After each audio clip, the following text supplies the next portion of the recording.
الشیطان الرجیم بسم اللہ الرحمن الرحیم قال اللہ تبارک و تعالی فی القرآن المجید ان اول بیت وضع للناس للذی ببکۃ مبارکا وہدی للعالمین فیہ آیات بینات مقام ابراہیم ومن دخلہ کان آمنا صدق اللہ العظیم و صدق رسولہ النبی الکریم الامین ان اللہ وملائکتہ یصلون علی النبی یا ایہا الذین آمنوا صلوا علیہ وسلموا تسلیما الصلاۃ والسلام علیک یا سیدی یا رسول اللہ وعلی آلک واصحابک یا سیدی یا حبیب اللہ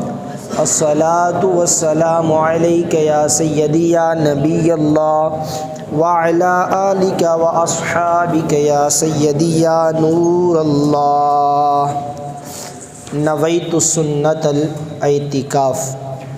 اللہ تبارک و تعالی جل جلالہ و عما نوالہ وأعظم شانہ وأتم برہانہ وجل ذکرہ وعز اسمہ کی حمد و ثنا اور حضور سرور کائنات مفخر موجودات زینت بزم کائنات دستگیر جہاں غم گسار زماں سید سرورہ حامی بے کساں قائد المرسلین خاتم النبیین احمد مجتبیٰ جناب محمد مصطفیٰ صلی اللہ تعالی علیہ وآلہ وسلم کے دربار گوہر میں ہدیہ درود و سلام عرض کر لینے کے بعد رب کائنات رب ذوالجلال کا کروڑ شکر ہے کہ مالک کریم نے آج جمعے کے بابرکت دن میں ہمیں مسجد میں حاضری دینے کی توفیق عطا فرمائی ہے۔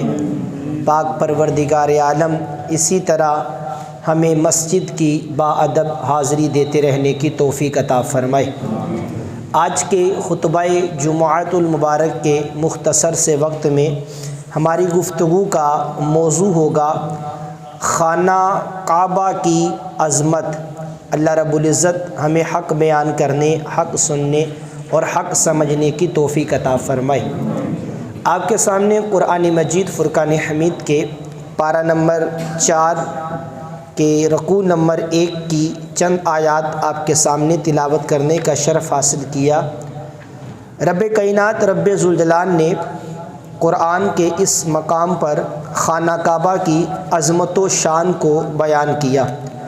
ارشاد فرمایا ان اول بیت وضع للناس للذی ببکۃ مبارکا وہدی للعالمین فیہ آیات بینات مقام ابراہیم ومن دخلہ کان آمنا۔ رب کائنات رب ذوالجلال نے اس مقام پر اس بات کو واضح کیا۔ میرے آقا اعلیٰ حضرت امام اہل سنت ان آیات کریمہ کا ترجمہ کچھ یوں بیان فرماتے ہیں، بے شک سب میں پہلا گھر جو لوگوں کی عبادت کو مقرر ہوا وہ ہے جو مکہ میں ہے، برکت والا ہے اور سارے جہان والوں کا رہنما۔ اس میں کھلی نشانیاں ہیں ابراہیم کے کھڑے ہونے کی جگہ، اور جو اس میں آئے امان میں ہو۔ اب یہاں پر اللہ رب العزت نے اس بات کو بیان کیا کہ اللہ کی عبادت کے لیے جو سب سے پہلا گھر بنایا گیا وہ مکۃ المکرمہ میں ہے، وہ برکت والا ہے، اس میں اللہ کی کھلی نشانیاں ہیں، اور جو اس گھر میں داخل ہو جائے وہ امن میں آ جاتا ہے، وہ امان میں آ جاتا ہے۔ اس آیت کریمہ کے حوالے سے مفسرین نے ذکر کیا کہ یہودیوں نے اس بات کا اظہار کیا کہ ہمارا قبلہ یعنی بیت المقدس، وہ اگرچہ ہمارا بھی قبلہ ہے لیکن یہودیوں کا دعویٰ ہے کہ ہمارا قبلہ ہے، جس کی بنیاد پر آج بھی فلسطین کے معاملات آپ کے سامنے ہیں۔ مسلمانوں کو ظلم و ستم کے ساتھ شہید کیا جا رہا ہے، تو یہودیوں نے اس دور میں بھی اس بات کا اظہار کیا کہ یہ بیت المقدس یہ ہمارا قبلہ ہے اور یہ خانہ کعبہ سے افضل ہے، اور اس کا ریزن بھی یہودیوں نے بیان کیا۔ کہنے لگے اس وجہ سے کہ بیت المقدس یہ خانہ کعبہ سے پہلے کا ہے، اور بیت المقدس دیگر انبیاء کرام جو پہلے انبیاء دنیا میں آئے، جناب موسیٰ علیہ السلام، عیسیٰ علیہ السلام، دیگر گزشتہ انبیاء آئے، ان انبیاء کا یہ قبلہ رہا ہے۔ وہ انبیاء بیت المقدس کی طرف چہرہ کر کے نمازیں پڑھتے رہے ہیں، تو اس ریزن کی وجہ سے خانہ کعبہ سے افضل بیت المقدس ہوا۔ جب یہودیوں نے یہ بات کہی تو اللہ رب العزت نے قرآن کی یہی آیت کریمہ نازل فرما دی اور فرمایا ان اول بیت وضع للناس للذی ببکۃ مبارک وہدی للعالمین، بے شک اللہ کی عبادت کے لیے جو سب سے پہلا گھر بنایا گیا نا وہ مکہ میں ہے، وہ برکت والا ہے، وہ خانہ کعبہ ہے، اس میں اللہ کی کھلی نشانیاں ہیں، اس میں مقام ابراہیم ہے، اس گھر میں جو داخل ہو جاتا ہے وہ امن میں آ جاتا ہے، وہ سکون میں آ جاتا ہے۔ اس موقع پر اللہ رب العزت نے قرآن کی یہ آیت کریمہ نازل فرمائی اور یہ بتا دیا گیا کہ یہ گھر برکتوں والا ہے۔ سب سے پہلے دنیا میں جو اللہ کی عبادت کے لیے گھر بنایا گیا وہ خانہ کعبہ ہے، اور حدیث مبارکہ واضح بخاری شریف کی موجود ہے۔ میرے آقا کریم علیہ الصلوۃ والسلام نے ارشاد فرمایا کہ خانہ کعبہ بیت المقدس سے 40 سال پہلے بنایا گیا۔ جو ان کا کہنا تھا کہ یہ پہلے بیت المقدس ہے، پرانا ہے، تو اللہ کے محبوب نے فرما دیا بیت المقدس سے پہلے 40 سال خانہ کعبہ بنا دیا گیا تھا۔ اور پھر خانہ کعبہ کی خصوصیات کیا ہیں؟ اگر ہم اس کو دیکھیں تو اللہ کے اس گھر کی خصوصیات کہ سب سے پہلے جو بندوں کی عبادت کے لیے گھر بنایا گیا وہ حضرت آدم علیہ الصلوۃ والسلام نے جس کی طرف منہ کر کے نماز پڑھی وہ یہی خانہ کعبہ تھا۔ اسی طرح تمام لوگوں کی عبادت کے لیے اس کو بنایا گیا، جبکہ بیت المقدس یہ تمام لوگوں کی عبادت کے لیے نہیں بنایا گیا بلکہ مخصوص وقت میں خاص لوگوں کی عبادت کے لیے اس کو قبلہ بنایا گیا۔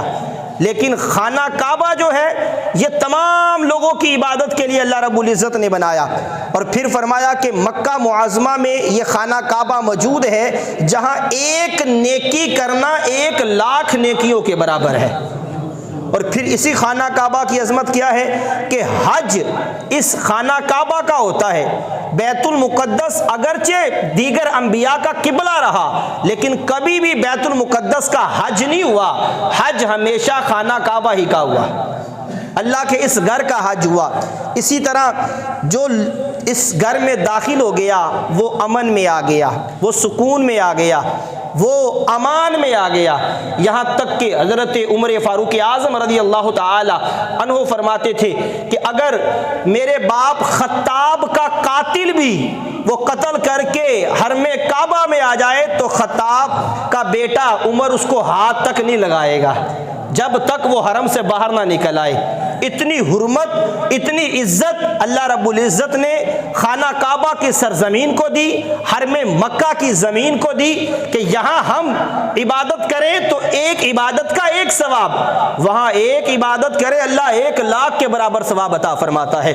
یہاں نماز جمعہ ادا کریں گے ایک نماز جمعہ پڑھنے کا ثواب دیا جائے گا، لیکن حرم کعبہ میں نماز جمعہ ادا کریں گے تو 1,00,000 نمازوں پڑھنے کا ثواب عطا کیا جائے گا۔ اور یہ بھی یاد رہے فقط خانہ کعبہ کی جو 4 دیواری ہے وہ حرم نہیں ہے، بلکہ جو لوگ جا چکے ہیں ان کو معلوم ہوگا کہ یہ کعبہ کے چاروں طرف گرد کئی کلومیٹر کا فاصلہ پھیلا ہوا ہے جو حرم کعبہ کہلاتا ہے، جو حرم کی حدود ہے۔ اس حدود کے اندر جہاں بھی بندہ نیکی کرے گا اللہ اسے 1,00,000 نیکیوں کے برابر ثواب عطا فرمائے گا۔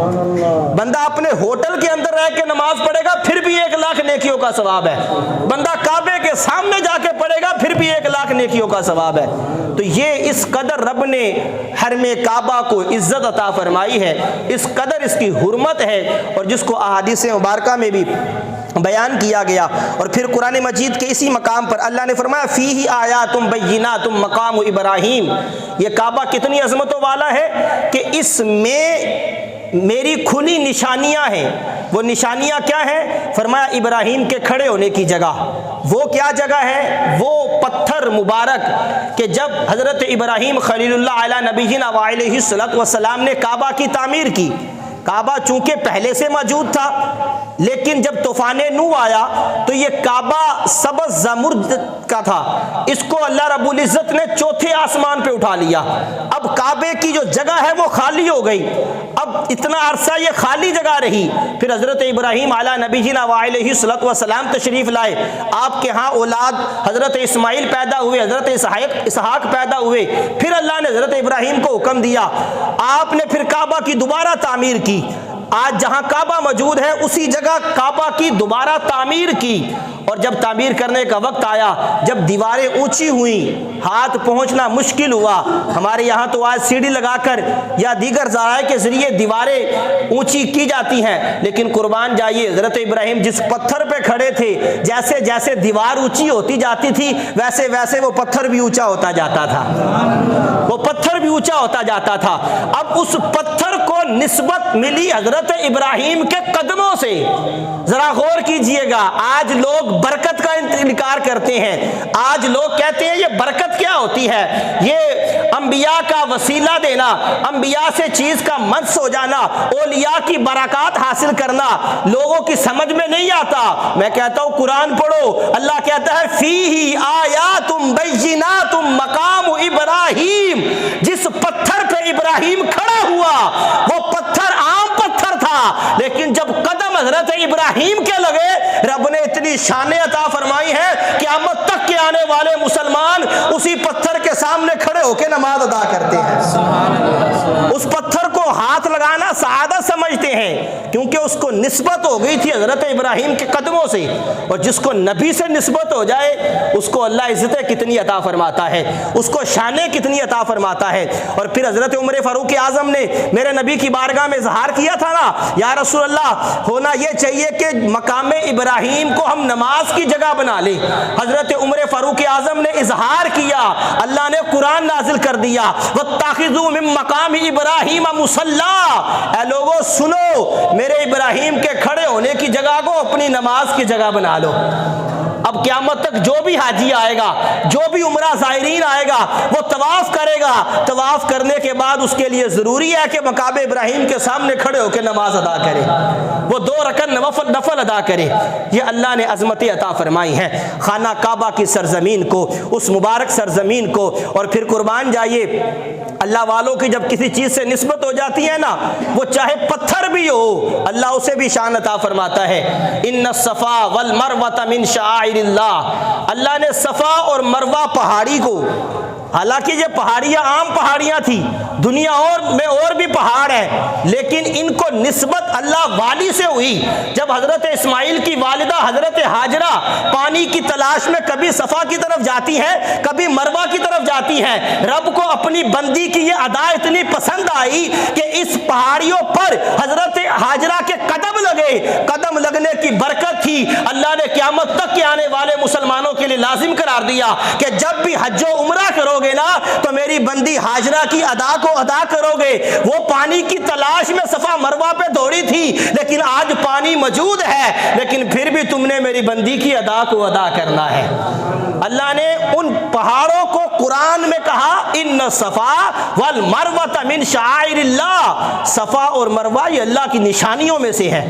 اللہ نے کتنا مقام عطا فرما دیا، اللہ اکبر۔ اور پھر قربان جائیے خانہ کعبہ کی عظمتوں کی کہ خانہ کعبہ وہ مبارک جگہ ہے کہ جہاں پرندے بھی اپنے لیے اعزاز سمجھتے ہیں۔ کتابوں میں موجود ہے کہ پرندے کبھی بھی کعبے کے اوپر نہیں بیٹھے۔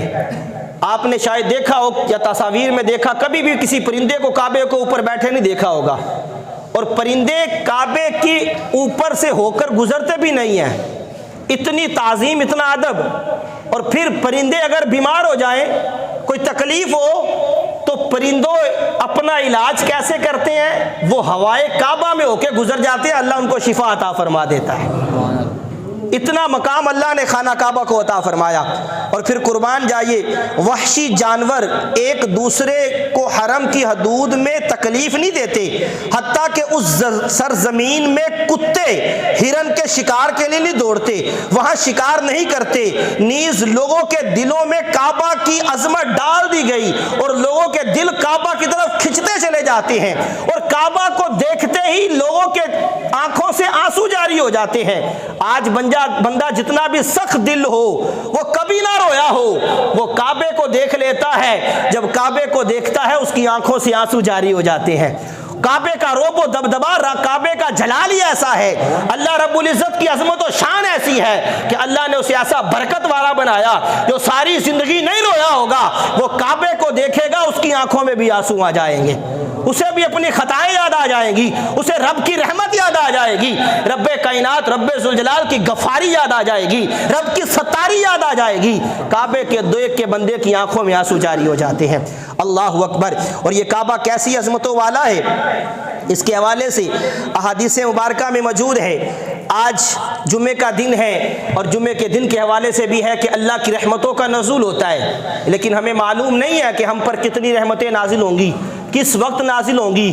ابھی بیان کے دوران رحمت اللہ کی نازل ہوں گی، یا جمعہ کی نماز کے وقت یا خطبے کے وقت، ہمیں کچھ معلوم نہیں ہے۔ لیکن کعبے کی شان کیا ہے؟ میرے آقا فرماتے ہیں روزانہ دن میں اللہ پاک کعبے پر 120 رحمتیں نازل فرماتا ہے، کنفرم 120 رحمتیں نازل فرماتا ہے۔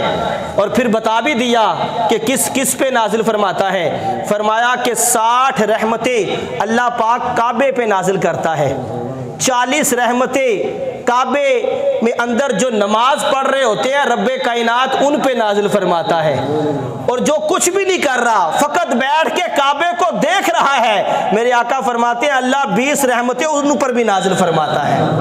اور اللہ کی رحمت کا عالم کیا ہے؟ جب اللہ کی رحمت ہو جائے گی پھر بندے کا بیڑا پار ہو جائے گا۔ اللہ اکبر، کتنا یہ مقام اللہ نے حرم زمین، حرم کعبہ کو عطا فرمایا ہے۔ اور پھر احادیث مبارکہ کو ہم دیکھتے ہیں، میرے آقا و مولا علیہ الصلوۃ والسلام نے ایک مقام پر ارشاد فرمایا کہ بارش کے اندر جو کعبے کا طواف کرتا ہے، 7 چکر لگاتا ہے، اللہ پاک اس کے پچھلے سارے گناہ معاف فرما دیتا ہے۔ الحمدللہ اس دفعہ مجھے بھی سعادت حاصل ہوئی، جب دوسرا عمرہ کیا تو اللہ کی رحمت، بارش برسنا شروع ہو گئی، اور نیت بھی یہ تھی کہ بارش کے اندر طواف کرنا ہے۔ جیسے ہی طواف مطاف میں داخل ہوئے، رحمت خداوندی وہاں پہلے ہی برس رہی تھی، اب بارش کی شکل میں بھی برسنا شروع ہو گئی، اور الحمدللہ طواف وہ بارش کے اندر کرنے کی سعادت حاصل ہوئی۔ اللہ کی رحمت سے سابقہ سارے گناہ رب کائنات نے معاف فرما دیے۔